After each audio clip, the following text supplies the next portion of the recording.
3, 2, 1. And we're live on Zoom. Stan the Fan along with Ross Grimsley and the old left-hander. Well, he's not as old as Ross Grimsley. That's right. The young left-hander. Scott McGregor, longtime Oriole, the only club that he pitched for in his 13 major league seasons. Scott McGregor joins us. Scott, it's a pleasure to have you on. Thanks for doing this with Ross and I. Yes, no problem. I'm looking forward to it. Hey, I want to go back to something Ross and I talked off the air about. The huge trade that you were involved in back in June of 1976. It was the trade that brought Rudy May, yourself, Tippy Martinez, Rick Dempsey, and one other guy, Dave Pagan to the Orioles in exchange for Kenny Holtzman, Doyle Alexander, Grant Jackson, Jimmy Freeman, and Elrod Hendricks. What was your reaction? You had been a #1 pick by the Yankees. Were you sad that you got traded by the Yankees? We were in Memphis, Ross's country. Okay. Right. Yeah, June 15th, Bobby Cox was my manager. It was my third year in AAA with the Yankees. About the 5th inning of the game, he came up and said, "Don't be surprised before the night's over, you're traded." And I looked at him like, "What?" Yeah, never expected that. And sure enough, after the game was over, back at the hotel, he called me up, said, "You've been traded to the Orioles." And at that point, I thought I was going to the big leagues, but then they found out Pagan was in the deal, and I was just going over to Rochester. So What were your immediate reactions? Was it a bummer going from the Yankees, or the fact that the Orioles were consistently so good under Earl? Did that say, "Hey, yeah, I'm going to a good team"? Well, at first it was a shock, obviously, and the morning after, I got a phone call in the lobby at the hotel in Memphis from Hank Peters, welcome me in and all that. Got in the cab, started to go to the airport, and started tearing up because you come out of high school.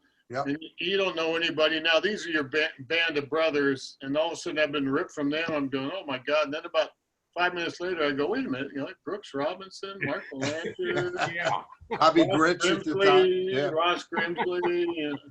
I said, "This might not be so bad," So, and then I got over to Rochester and joined up with Dower and Murray just got called up, and right. Kiko and Flanny, and it was great. Once I got over there, and heck, everything took off from there. Yeah, but that was before, and Ross knows this, we end up always going back to Earl. That was before you ever met Earl, right? Yeah. Everything was looking good. He had no problems with them. What did Earl say? This kid can pitch. Yeah, right.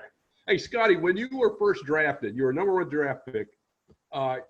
You played. You're out of high school, correct? Yeah. Who did you play high school ball with? He played with Brett, right? Yeah, George and Brett. And yeah. you were a better hitter, or had a better average than him. I had a better average. Yeah, I had a better average. He gave me kudos when he went into the Hall of Fame. They were interviewing him. They said, "Hey, when you were in high school, did you ever think this would happen?" He goes, "Hell no, they all came to see Scott McGregor." I went, "Yes!" Yeah.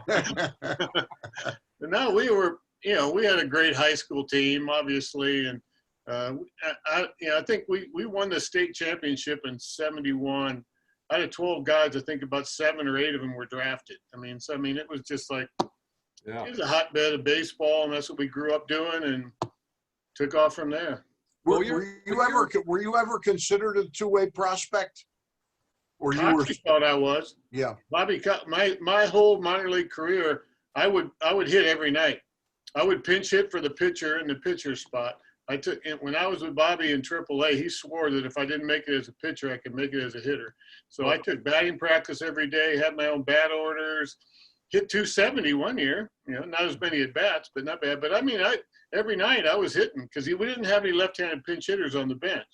When I got traded over to the Orioles, the first day I'm standing in the outfield, Altobelli comes out and said, "Oh, by the way, your hitting days are over." Yeah. We had Crowley and Fiore and Tommy Kelly. He goes, "We don't need you for that." Did you ever hit in the big leagues?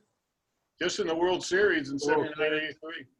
Well, you know what, and that brings up another thing. I saw this, and I'm going, wait a minute, I got to check with you on it. I know 13 years with the Orioles, no other club, with any other club, coaching as well. But your postseason, you're 3-3, 163, 2 shutouts, 49 2/3 innings. In the World Series, you were 2-2. But the big thing, you pitched 34 innings in the World Series. Had a 212 earned run average, 1 shutout. You had 20 strikeouts. What a big strikeout guy. Yeah. But you only had 2 base on, actually you had 4 base on balls, but only 2 were intentional. So you only had 2. So that was, that's pretty remarkable for anybody actually, but you're a guy that was very deceptive, and threw a lot of strikes. And I thought that was very impressive, especially against the teams you were pitching against. Yeah, I was very proud of that. In '79, I threw a complete game in 8 innings. I only missed 1 inning. Gave up a home run to Stargell, or I could have had another ring. But Well, to give you an idea how well this guy pitched at the real 6-year period from 78 through 83, Scott McGregor was 93-51. That was his win-loss record. And Scotty, during that time, I think you had a 3.51 ERA and a WHIP of 120. You were very clearly one of the best starting pitchers in the American League during that time period. Did you feel that you were all during that time period? I felt like we all were. It was Palmer and Flanny and myself. It was just like, it was crazy. I mean, every night we went out and we knew we were going to win. We would pitch a game, and the 3 of us did everything after the game. We'd put champagne on ice before the game knowing we were going to win. I mean, it was just like we outdid each other. It was just, and I came up with my good changeup. Bobby Gridge told me one day, he goes, "We can't hit you. You look for one, you throw the other. We can't hit you." I mean, it was that way for like 5-6 years, where I knew that you're pretty cocky on the mound, knowing you can't hit me. So it was fun. Then they caught up with me at the end. Let me just with everybody. Yeah, they do that eventually. Let me just ask you one more question. Let me just ask you one more question about the changeup, and then Ross, you'll get the next 2. Who worked with you? Did you, when you got to the Orioles, was the pitching coach Bamberger in the majors, or was it Ray Miller? Well, when I first got there, it was Bamberger for the first year and a half. Did he help you with your changeup, perfecting it? You know what?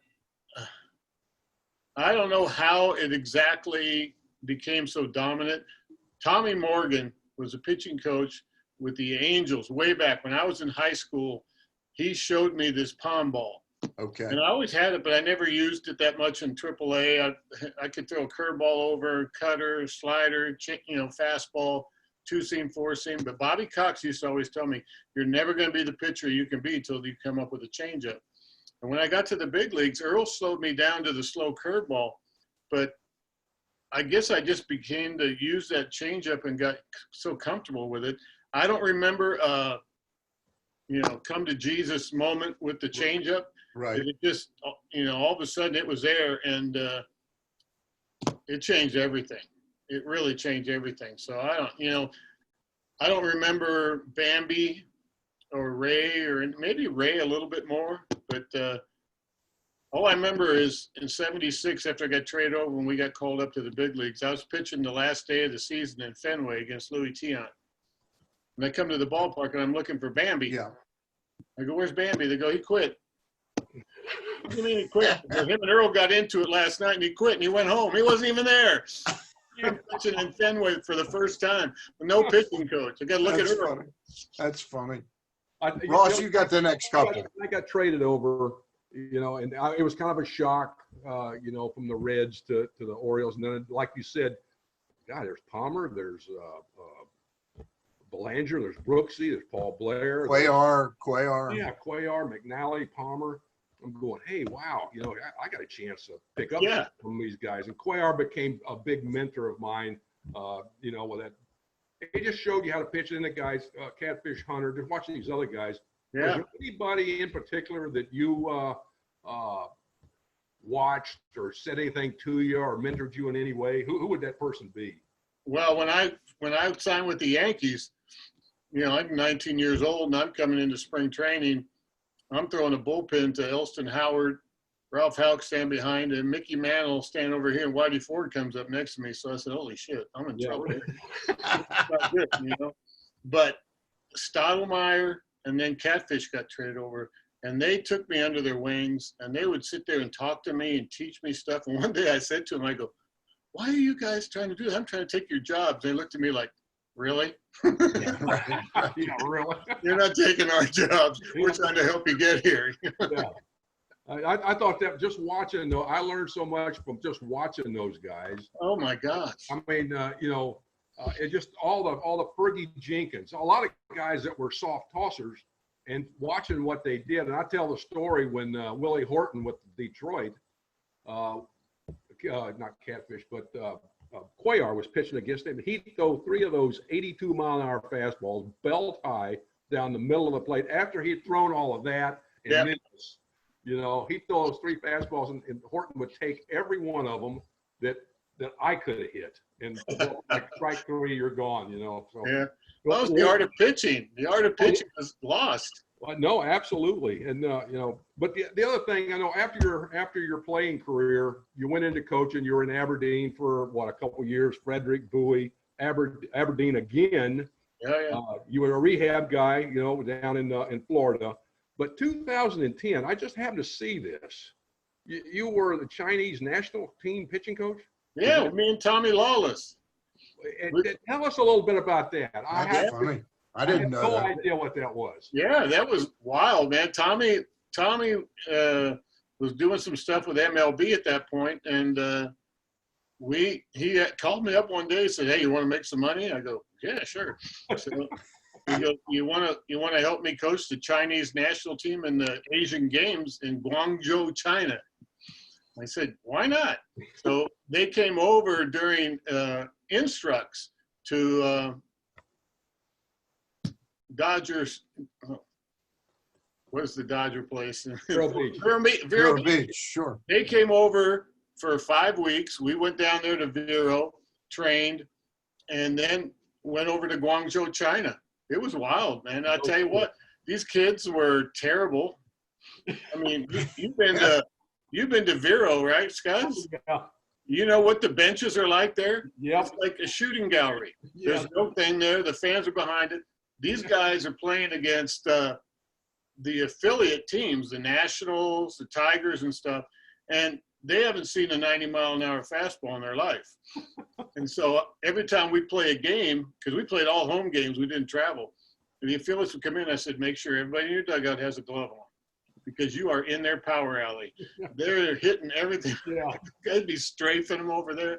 But we went over there. It was great. I mean, they treated us like royalty, and we actually won a couple games, so they were all excited because they'd never won a game before. So, Hey, Scott, what Ross mentioned, that you were the rehab guy, that meant you were down in Sarasota during the summers, and Buck would send a pitcher that was coming back from injury to work through his rehab with you. Can you give us some insights, Ross, and Ross may have his own idea about this, about what these pitchers especially face this year if all of a sudden they'd gotten ramped up until mid-March. Now they've been off. I'm sure they've been throwing their sides and everything, but now having to start up again. Is that a complicated problem or not at all?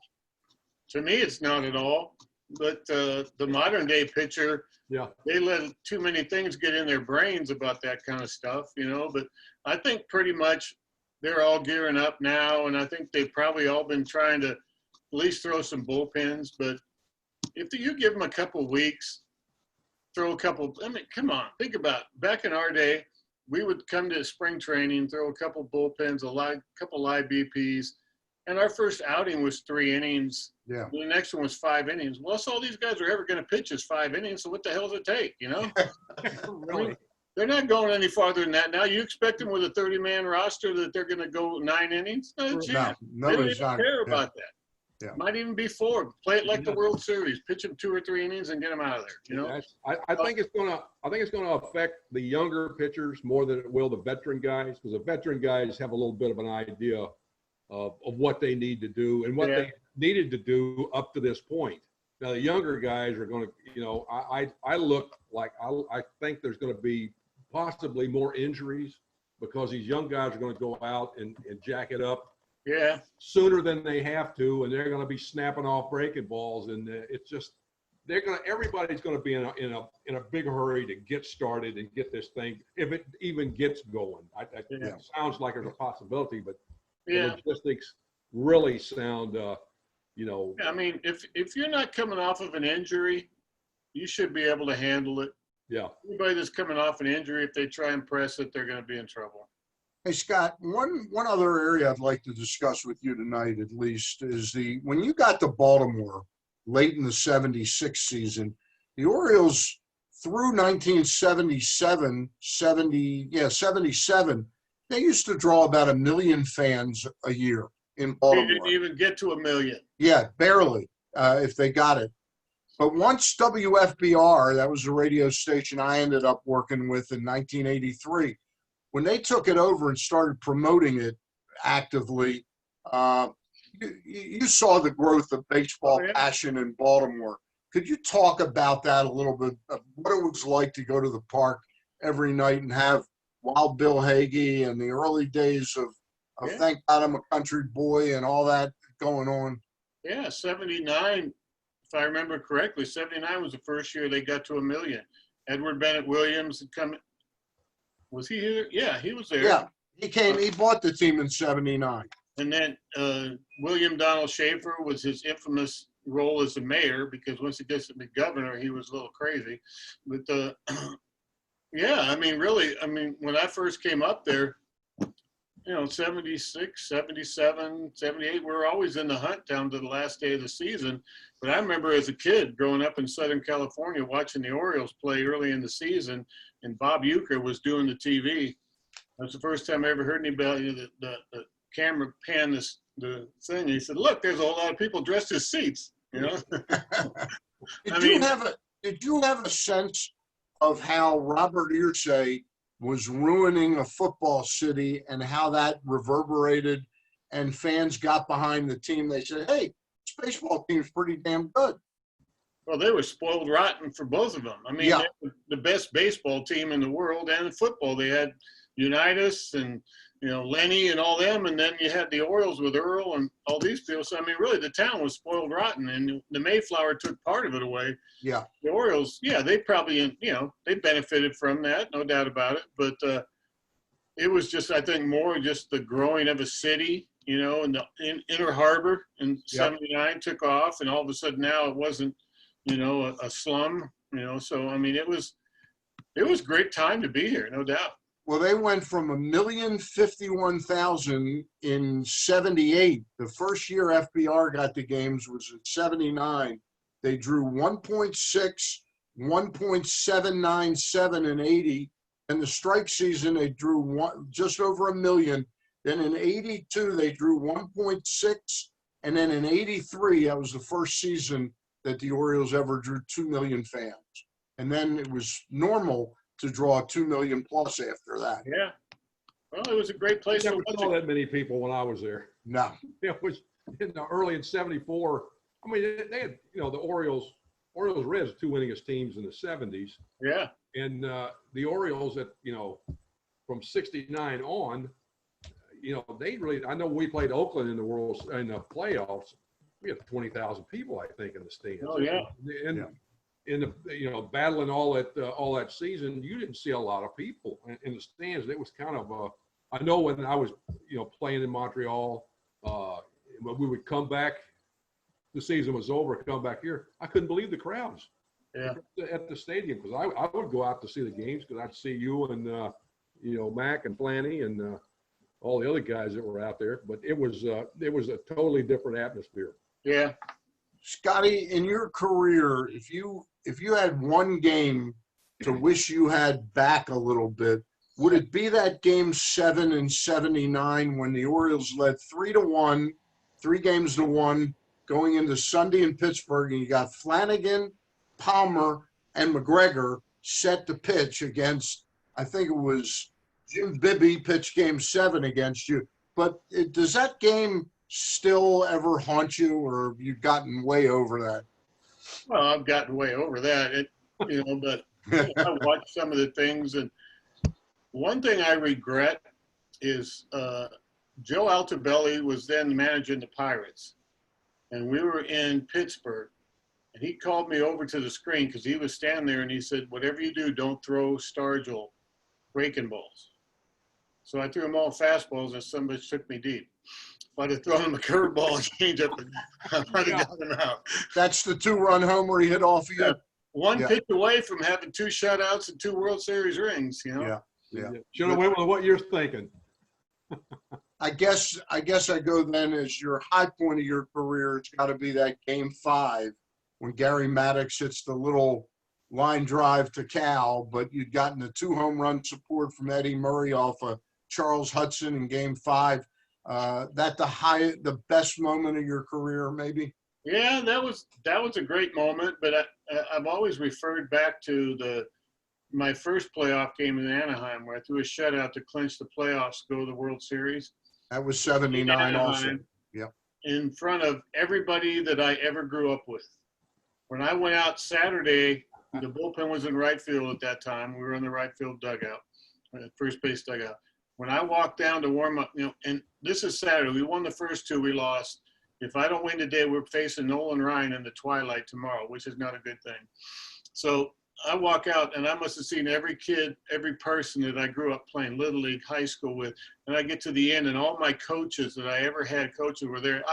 Tears started coming out. I hit in the bullpen. I go, this is more pressure than the game. This is crazy.